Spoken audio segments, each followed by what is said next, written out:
পাঠ করছি শুভঙ্কর সাউয়ের লেখা প্রেমের গল্প call centre. Hello, Krishnendu here. How can I help you ma'am? সত্যিই কি সাহায্য করতে পারবেন আপনি? তাহলে বলবো। I will try my best. Please explain your problem. আমি রিয়েলমি 5 প্রো ফোনটা অর্ডার করেছিলাম। এখন আউট অফ স্টক দেখাচ্ছে, কিন্তু ফোনটা আমার আর্জেন্ট প্রয়োজন ছিল। এখন কি হবে? একটু অপেক্ষা করুন কাইন্ডলি, আমি দেখে নিচ্ছি। ওকে। কৃষ্ণেন্দু মিনিট খানেকের মধ্যেই অর্ডারটা স্টার্টার চেক করে উত্তর দিল। দুঃখিত ম্যাডাম, এখন ফোনটা আউট অফ স্টক আছে। যখন পুনরায় এটি অ্যাভেলেবেল হবে আপনার অ্যাকাউন্টে একটি নোটিফিকেশন প্রোভাইড করে দেওয়া হবে। দেখলেন তো, ওই জন্যই তো জানতে চাইলাম আমার প্রবলেম সলভ করতে পারবেন কিনা। আমার ফোনটার বিশেষ প্রয়োজন। এমন হবে জানলে আমি এখানে অর্ডারই করতাম না। দুঃখিত ম্যাম, আমাদের এখানে কিছু করার নেই। মেয়েটি এবার খানিক উত্তেজিত হয়ে পড়ল। কিছু করার নেই তো হেল্পলাইন খুলে বসে আছেন কেন? কাস্টমারকে ভালো সার্ভিস প্রোভাইড করার ক্ষমতা নেই? আর আপনি আপনার ওপর মহলে ফোনটা ট্রান্সফার করুন, আমি কথা বলে নিচ্ছি। দেখুন, আমি অলরেডি একটা কমপ্লেন লিখে নিয়েছি। আমাদের একটু সময় দিন, যত দ্রুত সম্ভব আপনি গ্যাজেটটি হাতে পেয়ে যাবেন। জরুরি না থাকলে আমি হেল্পলাইনে কল করি? আজব, সময়ে দিতে যখন পারবেন না সেল করছেন কেন বলুন তো? আমরা সর্বদাই চেষ্টা করি আপনাদের সহযোগিতার জন্য। আশা করি সঠিক তথ্য দিয়ে আপনাকে সাহায্য করতে পেরেছি। কাইন্ডলি যদি কথা বলে ভালো লেগে থাকে তবে আমাদের নম্বর থেকে একটা সার্ভে মেসেজ আপনার নম্বরে যাবে। আপনি রেটিংয়ে সাধ্যমতো মতামত জানাবেন। ধন্যবাদ। শুভ হোক আপনার দিনটি। বলে কৃষ্ণেন্দু কলটি ডিসকানেক্ট করলো। তারপর কান থেকে ইয়ারফোনটি খুলে সে পাশের কলিগকে বলল, আর পারা যায় না এসব। নেহাত চাকরিটা না করলেই নয়। কি আর করবি ভাই, তুই তো তাও এই নতুন। আমার 3 বছর এসব চলছে। কতবার তো কত গালিগালাজও খেতে হয়। এখন এসব জানিস তো গা সওয়া হয়ে গেছে। সময়ের সাথে তোরও হয়ে যাবে দেখিস। এত চেষ্টা করছে একটা গভর্নমেন্ট সার্ভিস হলেও তো হয়। মাঝে মাঝে ভাবি ভগবান কপালটা এমন কেন বানালো। সব ঠিক হবে একদিন। যাই হোক, মাসিমার শরীর কেমন? ওই চলছে। নার্ভের সমস্যা রে ভাই। যখন ওষুধ খায় ওই ততটুকু সময় ভালো, আবার জেকে সেই। ডাক্তার তো বলছে অপারেশনটা এবার করিয়ে নিতে। কিন্তু কথাটা শেষ হলো না কৃষ্ণেন্দু। আচমকা অপরমহল থেকে কল এলো তার কাছে। Good morning sir. কাজটা কি মন দিয়ে করছো না নাকি কৃষ্ণেন্দু? কেন স্যার? কাস্টমারের কমপ্লেন আছে। অয়ন্তিকা মণ্ডল। কাস্টমারের সাথে ঠিকভাবে কথা বলতেও জানো না নাকি? নম্বরটা ফরওয়ার্ড করা হচ্ছে তোমায়। ফের কোনো কমপ্লেন আসলে শোকজের নোটিশ পেতে প্রস্তুত থাকো। সিনিয়র কল ডিসকানেক্ট করার সাথে সাথে পাশের কলিগটি প্রশ্ন করল, কি ব্যাপার? আরে ওই ম্যাডাম, দাঁড়াও আগে কলটা সেরে নিই বলছি। Hello, Krishnendu here. কে কৃষ্ণেন্দু? চিনলাম না তো। ম্যাম, আপনার সাথে একটু আগেই আমার কথা হয়েছিল ওই রিয়েলমি 5 প্রো ফোনটার ডেলিভারির বিষয়ে। ওহো, আপনি? কিভাবে সাহায্য করতে পারি ম্যাম আপনাকে? আচ্ছা, তাহলে কমপ্লেনে কাজ হয়েছে দেখছি। যাক, তাহলে ফোনটি সময়ে পাবো তো? দেখুন ম্যাম, আমি তো জানালাম ফোনটি এখন আউট অফ স্টক আছে। আপনার একান্ত প্রয়োজন হলে আপনি অন্য কোনো ফোন নিতে পারেন। আচ্ছা, একটা কথা বলুন তো, আপনার যদি নীল একটা জামা কেনার ইচ্ছা থাকে আর কোনো দোকানে যদি জামার পরিবর্তে আপনাকে সেম কালারের প্যান্ট নিতে বলা হয়, আপনি কি নেবেন? সরি, আমি বুঝতে পারছি আপনার সমস্যাটা। তবু একটু যদি ওয়েট করে যান তাহলে পেয়ে যাবেন। যতটা দ্রুত হয় আমি সেটা দেখছি। দেখুন, আর যদি সময়ে না পাই তাহলে আমি কিন্তু আবার আপনার নামেই কমপ্লেন করব বলছি। এমন করবেন না ম্যাডাম। আমার কি এখানে কোনো দোষ আছে? কাজের সময় পার্সোনাল কথা বলা উচিত না, তাও বলতে বাধ্য হচ্ছি। আপনি ফের কমপ্লেন করলে হয়তো আমার চাকরিটাই আর থাকবে না। সে আপনার ব্যক্তিগত সমস্যা। আমি টাকা পে করে জিনিস নিচ্ছি। সহযোগিতা না পেলে আমি বুঝে নেব আমি কি করব। মেয়েটি হুট করে কৃষ্ণেন্দুর মুখের উপর ফোনটি কেটে দিল। অগত্যা, আর কি করার। তারপর আবার একটি কল অ্যাটেন্ড করে কৃষ্ণেন্দু তার কলিগটিকে ঘটনাটা খুলে বলল।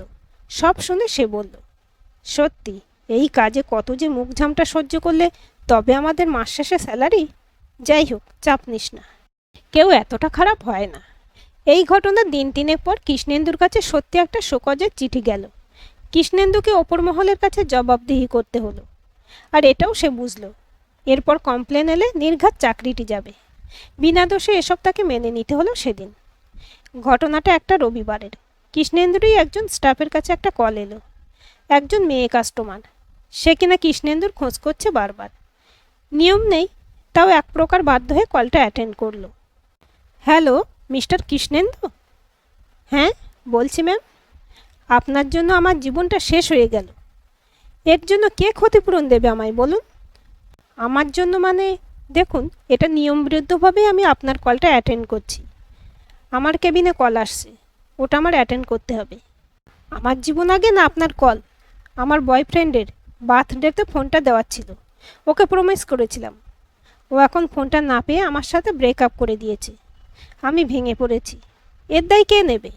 আপনি, না আপনাদের কোম্পানি? দুঃখিত ম্যাম। আপনি তো দুঃখিত বলে খালাস। মেয়েটি বেশ উত্তেজিতভাবে কথাগুলো বলছিল, কিন্তু কৃষ্ণেন্দু ইয়ারফোনটি তার কলিগের হাতে দিয়ে নিজের কেবিনে দৌড়ে গেল কল অ্যাটেন্ড করতে।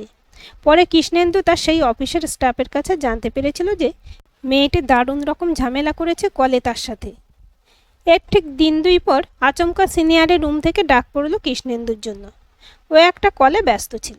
সেটা সম্পূর্ণ করে কেবিনে এসে দেখে স্যারের টেবিলে ওদিকে একজন বছর 25-এর মেয়ে দাঁড়িয়ে, মুখে মাস্ক, কাঁধে একটা লাল রঙের ব্যাগ। স্যার বেশ কড়া মেজাজে কৃষ্ণেন্দুর দিকে তাকিয়ে, what kind of manners Krishnendu? এমন বিহেভ করেছো কি উনি সেটা এখানে বলতে চলে এসেছেন? এমনটা কোনো স্টাফ করেনি আগে। ম্যানারলেস। তোমাকে আজই চাকরি থেকে বরখাস্ত করা হবে। কৃষ্ণেন্দুর তো বুক কেঁপে গেল স্যারের কথাগুলো শুনে। এখন চাকরি চলে গেলে সে তো পথে বসবে। তার উপর রেপুটেশন খারাপ নিয়ে অন্য কোথাও চাকরি পাওয়াও তার কাছে দুষ্কর হয়ে যাবে। তাই সে নিজের ভুল নেই যেন কি করবে না করবে ভেবে না পেয়ে মেয়েটির সামনে মাথা নত করে জোড়হাত করে বলে ফেলল, ক্ষমা করবেন ম্যাম আমায়। আপনি প্লিজ স্যারকে বলুন যে যাতে আমার চাকরিটা না যায়। আপনি তো জানেন, বলুন, আমি আপনার সাথে কোনো খারাপ ব্যবহার করিনি, তবুও চাকরিটা গেলে আমি মরে যাব। কৃষ্ণেন্দুকে অমন অবস্থায় দেখে সত্যি মেয়েটার মনটা কেমন করে উঠল। তখন সে খানিক নরম গলায় কৃষ্ণেন্দু সিনিয়রকে রিকোয়েস্ট করল, আসলে দোষটা ওনার না, আমি বুঝতে পারিনি। একটা ফোন অর্ডার করেছিলাম, সময়ে হাতে পাইনি, তাই আমার সাথে একটা বাজে ব্যাপার ঘটে গেছে, আর আমি ওনাকেই দোষারোপ করে বসেছি। পরিশেষে মেয়েটির কথাবার্তা শুনে টুনে কৃষ্ণেন্দুকে কাজে যেতে বললেন। কৃষ্ণেন্দু যেন দেহে প্রাণ ফিরল চাকরিটা রক্ষা পেতে। এর দিন দুয়েক পর আচমকা কৃষ্ণেন্দুর কাছে কল এলো মেয়েটার। Hello, Krishnendu here, how can I help you? আমি অয়ন্তিকা, চিনতে পারছেন? কৃষ্ণেন্দু তৎক্ষণাৎ তাকে চিনতে পারল। হ্যাঁ বলুন, কিভাবে সাহায্য করতে পারি? সেদিন অয়ন্তিকার গলার সুর একেবারে অন্যরকম, কত মিশুকে, কত নরম, যেন কেউ কাছের মানুষ কথা বলছে। আপনাকে একটা সরি বলার ছিল। আজ দুদিন ধরে ট্রাই করে অবশেষে আপনাকে পেলাম। আবার কোনো সমস্যা হয়েছে কি? অর্ডারের ডিটেলসটা বলুন একটু। আমি কি সমস্যা ছাড়া কল করতে পারি না? দেখুন, এটা কাস্টমার হেল্পলাইন নাম্বার। জানি তো, একটা সরি বলার ছিল আপনাকে। সত্যি রাগের মাথায় আপনাকে কি না কি বলেছি। মনের মধ্যে একটা গিল্টি ফিল কাজ করছিল। Really sorry. Okay, no issues. এটা আমাদের দায়িত্ব কাস্টমারদের হেল্প করা। সামনে থেকে একবার সরি বলতে চাই, দেখা করা যায়? আসলে আমার অভ্যাস কারোর সাথে খারাপ করে যদি কিছু বুঝতে পারি, তাহলে একবার সামনে থেকে দেখা করে সরি চেয়ে নেওয়া। প্লিজ না করবেন না। আরে ম্যাডাম, দেখুন, এটা হেল্পলাইন নাম্বার। এখানে কোনো সমস্যা থাকলে বলুন, নয়তো আমি কলটি ডিসকানেক্ট করতে বাধ্য হব। তাহলে আপনি আসছেন আগামীকাল, গিরিশ পার্ক, সন্ধ্যে 6টা, টোটো স্ট্যান্ড। আমি অপেক্ষা করব কিন্তু। কৃষ্ণেন্দু কলটি ডিসকানেক্ট করে দিল। এমন একটা চাকরিতে যে দিন দিন কত রকমের অভিজ্ঞতা তার হবে সেটা ভেবেও একটু হাসলো। তাই দেখে পাশের কলিগটি বলল, আরে ভাইজানের মুখে হাসি যে, কি কেস? কিছু না, ওই জাস্ট। পরদিন রবিবার ছিল, ছুটির দিন। কলকাতায় কৃষ্ণেন্দু যে ভাড়া বাড়িতে থাকে সেখানে অন্য একজনের সাথে তাকে রুম শেয়ার করতে হয়। সে সেদিন বাড়ি ফিরেছে, অগত্যা সারাদিন একা। কি করবে, টুকটাক একটু কাজ সেরে নিয়ে দুপুরের লাঞ্চটা সকাল সকাল করে সেরে নিয়ে পড়ার বই নিয়ে বসলো। কেজি আগরওয়ালের অঙ্কের বই। কম্পিটিটিভ এক্সামের বই। কিন্তু তার মনটা সেদিন কোনো মতো অঙ্কের সমাধান খুঁজে পাচ্ছিল না। তাই বিরক্ত হয়ে একটা গল্পের বই নিয়ে বিছানায় শুয়ে পড়ল। প্রেমের গল্প। এই প্রেম জিনিসটা যে কি তার সাথে কৃষ্ণেন্দু এখনো পরিচয় হয়নি। শুধু বন্ধুদের কাছে শুনেছে, সিনেমায় দেখেছে আর গল্পে পড়েছে। কিন্তু তাতে তার কতটুকুই বা অনুভব করা যায়। প্রেমের রস আস্বাদন করতে হলে তো আগে নিজেকে প্রেমিক হতে হবে। কিন্তু সেসব কখনো ভেবে দেখেনি কৃষ্ণেন্দু। যাই হোক, বইটা পড়তে পড়তে কেন জানি না হঠাৎ তার অয়ন্তিকা মণ্ডল নামে সেই মেয়েটির কথা মনে জল করে উঠল। তার গলার স্বর কানের কাছে যেন বেজে উঠল। আর তাতেই তার মেয়েটার সেই শেষ কথাগুলো মনে পড়ে গেল। সে সত্যি আসবে নাকি গিরিশ পার্ক? না না, তাই হয় নাকি? শহুরে মেয়ে, বোধহয় সরল ছেলে বুঝে মজা করেছে। কিন্তু যদি সে সত্যি কথা রাখতে আসে আর তাকে দেখতে না পায়, তখন ব্যাপারটা কেমন খারাপ হয়ে যাবে না? কি করবে না করবে মনের এই দ্বন্দ্ব মেটাতে না পেরে সেই এদিক ওদিক অস্থিরভাবে পায়চারি করতে করতে অবশেষে ঘড়িতে 5টা বাজার কিছু আগে গিরিশ পার্কে গিয়ে হাজির। 5টা পেরিয়ে গেল। 5টা 5, 10, 15, 5:30 পর্যন্ত অপেক্ষা করে সে ভাবল মেয়েটা নিশ্চয়ই তার সাথে মজা করেছে। খুব মেয়ে চেনা হয়ে গেছে, আর এ ভুল হবে না। ভাবতে ভাবতে ওখান থেকে বেরিয়ে আসবে কি আচমকা সামনে একটা টোটো থেকে চেনা গলার আওয়াজটা কানে এলো। উঠে আসুন চট করে। আরে সেই মেয়েটা না? কি করবে সে? টোটোয় উঠবে নাকি? আরে কি অত ভাবছেন, আসুন জলদি। কৃষ্ণেন্দু টোটোয় উঠল না।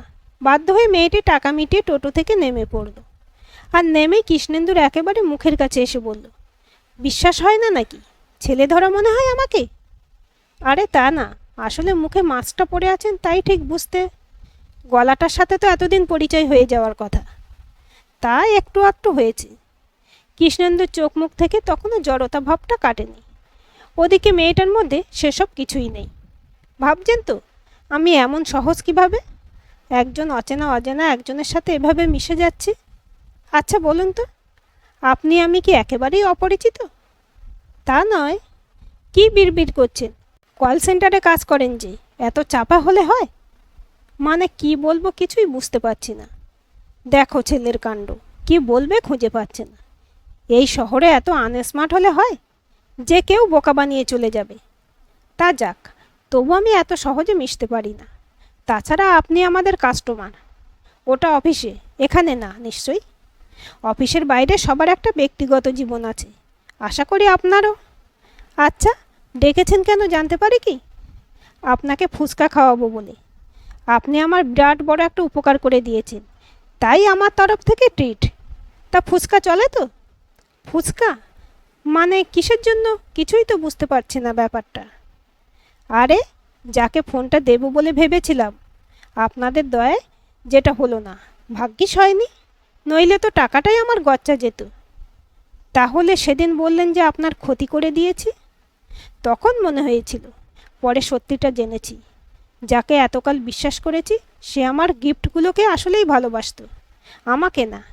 তাই থ্যাংক ইউ আপনাদের সবার হয়ে। তাই আপনাকে যেহেতু চিনি, তাই ট্রিটটা আপনাকেই দিতে ইচ্ছে হলো। কৃষ্ণেন্দুর মেয়েটার কথাবার্তা শুনে টুনে কেমন যেন লাগছিল। এ আবার কি? ওর গ্রামের মেয়েরা তো অন্যরকম, এত খোলামেলা কে হয়? যাক, আমাকে পাগল বা যাই ভাবছেন না কেন, সেটা ভাবা বন্ধ করুন। চলুন ফুচকাটা খাওয়া যাক। কৃষ্ণেন্দু কি আর করে, মেয়েটার পিছন পিছন ফুচকাওয়ালার সামনে গিয়ে দাঁড়ালো। দাদা, 2টো জায়গা করুন, আর কাঁচা লঙ্কাটা বেশ করে দিবেন। এমা, না না, একদম ঝাল না, আমার জিভে ঘা, মরে যাব। এই, আপনি এত নাকে কাঁদুনে কেন বলুন তো? কলেও সেদিন বলছিলেন চাকরি গেলে মরে যাবেন, ফুচকায় ঝাল খাবেন তাও মরে যাবেন। ও আপনি বুঝবেন না, যার যার সমস্যা সেই জানে। তাই না? ঠিকই বলেছেন। হঠাৎ মেয়েটার বলার সুর কেমন পাল্টে গেল দেখে কৃষ্ণেন্দু তাকে প্রশ্নটা না করে থাকতে পারল না। যদি কিছু না মনে করেন একটা কথা বলি, স্বাচ্ছন্দ্যে। আপনি বাইরে যেটা, ভিতরে তা নন, দেখে মনে হলো। কথাটা শোনা মাত্র ফুচকার প্লেটটা নিয়ে মেয়েটা কেমন যেন অন্যরকম দৃষ্টিতে তার দিকে তাকালো। যেন কতই না মায়া ভরা তার দু চোখের ভাষা। অনেক কিছু বলতে চায়, অব্যক্ত আছে যা। ফের সে চোখ ফিরিয়ে নিল। উত্তরটা পেলাম না কিন্তু। সব প্রশ্নের উত্তর তো হয় না, থাকতেও নেই। বেশ, মেনে নিলাম, এটাই ভালো। মেনে নিলেই জীবন সহজ, নয়তো নয়তো বাদ দিন, এত সিরিয়াস হতে আর ভাল লাগে না। ফুচকাওয়ালা দুজনের প্লেটে একটা করে ফুচকা দিল। প্রথম ফুচকাটা মুখে দিয়ে কৃষ্ণেন্দু ঝালে হুহা করে উঠলে পর তাকে দেখে মেয়েটি ফুচকা গালে নিয়েই হেসে ফেলল। সেই প্রথমবার জীবনে কোনো এক মেয়ের হাসিতে কৃষ্ণেন্দুর বুক কেমন করে উঠল। সে এক পলকে মেয়েটার দিকে তাকিয়ে রইল। কি এক অদ্ভুত কারণে না জানি এই মেয়েটা কৃষ্ণেন্দুর মরুভূমির মতো মনের রুক্ষতায় কয়েক ফোঁটা বৃষ্টির মতো দাগ কেটে গেল। এরও কয়েক সপ্তাহ পরে কৃষ্ণেন্দুর সাথে মেয়েটার তার মাঝে মাঝে আরও বেশ কয়েকবার দেখা হয়েছিল। সে কারণেই তাদের মধ্যে ঘনিষ্ঠতা বেড়ে উঠেছিল। তারা ধীরে ধীরে যেন কোনো এক শুভ শক্তির প্রভাবে একে অপরের দোসর হয়ে উঠেছিল। একদিন অফিসে বসে আছে কৃষ্ণেন্দু। কাজের চাপ হালকা সেদিন। বসে বসে অয়ন্তিকাকে SMS করলো, তুমি কোথা থেকে উড়ে এসে জুড়ে বসলে বলো তো? প্রায় সঙ্গে সঙ্গে সে মেসেজে রিপ্লাই এলো, না আমি পাখি না যে আমার ডানা আছে, অতএব উড়ে যে আমি আসিনি সেটা নিশ্চিত। এত টান লেগে গেছে কেন তোমার প্রতি? আমি কি জ্বলন্ত সিগারেট যে টান দিয়েছ? সিগারেট কিনা জানি না, তবে নেশার মতো নেই। করছো কেন আমাতে নেশা? সেটাই তো বুঝতে পারছি না। কাজ নেই বুঝি আজ? কাজের মধ্যেও তো তুমি ঢুকে আছো। মাথা থেকে বের করে দাও, তাহলে সমস্যা মিটে যায়। ওয়েট, একটা কল এসেছে, অ্যাটেন্ড করে রিপ্লাই করছি। ওকে, আমি তো তোমায় ধরে রাখিনি। মিনিট কয়েক পর কৃষ্ণেন্দু রিপ্লাই করলো, ধরে রাখোনি কিন্তু বেঁধে রেখেছো। কিভাবে? সত্যি বলবো না মিথ্যে? যেটার কদর বেশি হবে সেটা বলবে। মায়া লেগেছে তোমাতে। ভয়ঙ্কর ব্যাপার তো, ওঝা দিয়ে ঝাড়িয়ে নাও, নইলে মরে যাবে। আর মরার ভয় করি না, বাঁচতে চাই অনেক। হঠাৎ? জানি না। না বলো। একটা মেয়ে বলেছিল সব প্রশ্নের নাকি উত্তর থাকে না। মেয়েটা একটা বোকা, পাগল। তাই তো এই অগোছালোটাকে মানুষ করে তুলেছে। ওটা ভুল ধারণা। ভুল ধারণা পোষণ করা মনের পক্ষে ক্ষতিকারক। একটা সত্যি কথা বলি। কতখানি সত্যি বলবে? বিশ্বাস করা যায় যতটা, ততটাই। দেখি করতে পারি কিনা। তোমাকে ভালোবেসে ফেলেছি বোধহয়। তাহলে বাসনি। কেন? এই যে কথার শেষে দোটানা আছে। যদি আজীবনের জন্য দাবি করি তোমাকে, দেবে আমায়? আমার একটা খারাপ অতীত আছে কৃষ্ণেন্দু। জেনে বুঝে তোমার ক্ষতি চাইব না, জানতেও চাই না। আমি তোমার আভাটুকু নিয়েই থাকতে চাই। কিন্তু আভার পিছনে যে গভীর অন্ধকার আছে, আমি শুধু তোমার গভীরতা বুঝি আমার জীবনে। ফিরে যাও, ভালোবাসি। বলছি ফিরে যাও। বলছি না ভালোবাসি। তুমি জানো না আমার একবার। চুপ করো, ভুল করছো। দেখি না আর একবার না হয় ভুলটাই করে। এসো না। ক্ষমা করো, আমি এসে পড়েছি। এবার একমাত্র তুমি তাড়িয়ে দিলেই তবে ফিরব। কেন এমন ছেলে মানুষই করছো? কি হয়েছে আজ তোমার বলো তো? বেশ তো ভালো ছিলে। এই ভালো থাকার একমাত্র কারণ তুমি। অয়ন্তিকা নীরব হলো। দিন দুয়েক ওদের কথা বন্ধ। তারপর অয়ন্তিকা নিজেই থাকতে না পেরে কৃষ্ণেন্দুকে মেসেজ করলো, একটু কথা বলা যাবে? না, আমি অন্য একজনের সাথে এনগেজ হয়ে গেছি। মেসেজটা দেখা মাত্র অয়ন্তিকার যেন বুকটা কেঁপে উঠল। সঙ্গে সঙ্গে সে কৃষ্ণেন্দুকে ফোন করলো। কি বলছো কি? মানে তুমি আমার সাথে নাটক করছিলে এতদিন? You liar you. থামো গো থামো। এটা আপনার ছোট্ট একটা শাস্তি ছিল। আরে পাগলি, সবাই ছেড়ে যায় না। পৃথিবীতে এখনো ভালোবাসা আছে, কেউ কেউ থেকে যায়।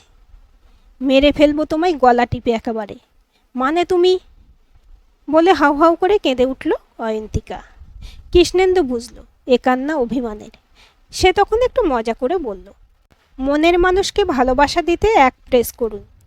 অবন্তিকা তখন কাঁদতে কাঁদতে অভিমানী কণ্ঠে বলল, গলা টিপতে কত প্রেস করতে হবে? হ্যাঁ, কাছে আসতে হবে আর হাত দুটো শক্ত করে ধরতে হবে।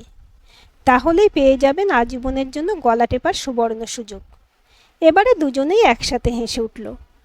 আজকের গল্পটি আপনাদের কেমন লাগলো কমেন্ট করে জানাবেন। ভালো লাগলে অবশ্যই একটা লাইক দেবেন আর চ্যানেলটি সাবস্ক্রাইব করে সাথে থাকবেন এবং নতুন ভিডিও আপডেট পেতে বেল আইকনটি ক্লিক করে রাখুন। গল্পটি ভালো লাগলে অন্যদের সাথে শেয়ারও করতে পারেন।